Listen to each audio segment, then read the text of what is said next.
Ce sont des objectifs, ils sont triples.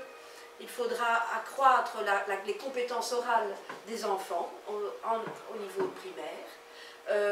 Préparer aussi des équipes enseignantes du groupe des langages dans le langage scientifique, pour pouvoir aussi, puisqu'ils vont tomber dans le français à l'université, les armer à suivre ces matières-là. Et puis il restera à favoriser aussi, et ça c'était important et j'y tenais, M. Donkers et Walim y tenaient beaucoup, et M.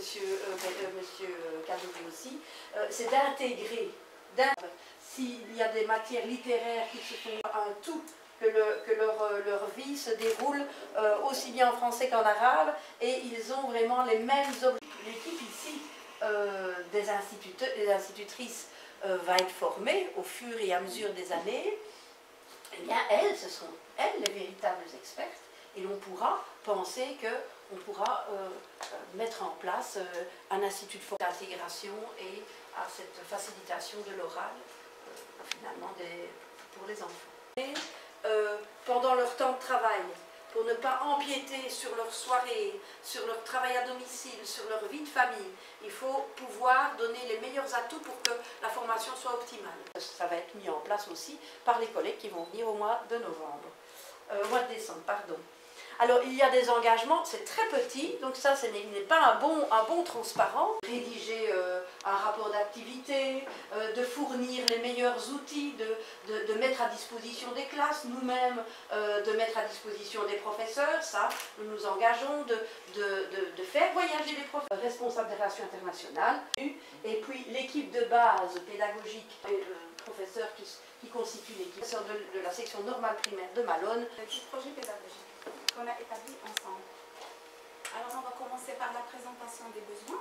On est parti du fait que la plupart des élèves ici, une fois ils réussissent très bien leur apprentissage, de donner leur avis, de donner un jugement, un commentaire, ils se bloquent.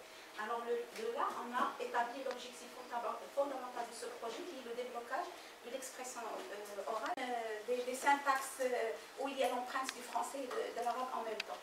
Et il y a aussi les interactions dans la classe dominée dans un seul sens, enseignante-élève, dans la réciproque élève-enseignante. Donc même si les maîtresses essayent de mettre l'enfant au centre des apprentissages et d'être des médiatrices et des animatrices, mais ils n'arrivent pas vu que l'enfant n'a pas assez de bagages pour communiquer. Contenu scientifique, et donc c'est déjà très bien que c'est déjà 2 professeurs de mathématiques qui vont venir au mois de mars, qui se sont engagés à venir. Métier d'instituteur primaire, il y a eu une recherche à laquelle j'ai participé pendant 5 ans sur justement ce métier d'instituteur primaire.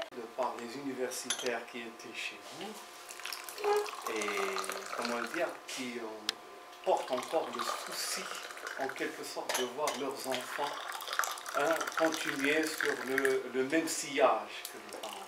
Moi-même, j'ai fréquenté l'université du 28 ans et je peux dire que la Belgique est un tout petit pays mais qui a produit des grands chercheurs.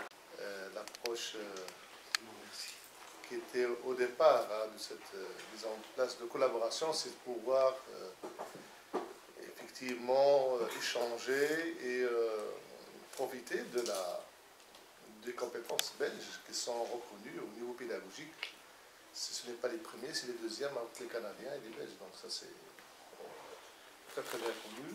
Et ce sont des approches qui se font sur le terrain. Donc. Changer un peu. Voilà. Voilà, c'est le résultat d'une collaboration déjà depuis plus de 13 ans qui existe entre Azaïtouna et l'ENALUX, le département de Malone. Et ici, nous sommes venus signer une convention pour l'année 2016-2017 pour mettre en place un partenariat de formation des institutrices primaires d'abord, dans le cadre d'un apprentissage plus fluide du français pour les enfants.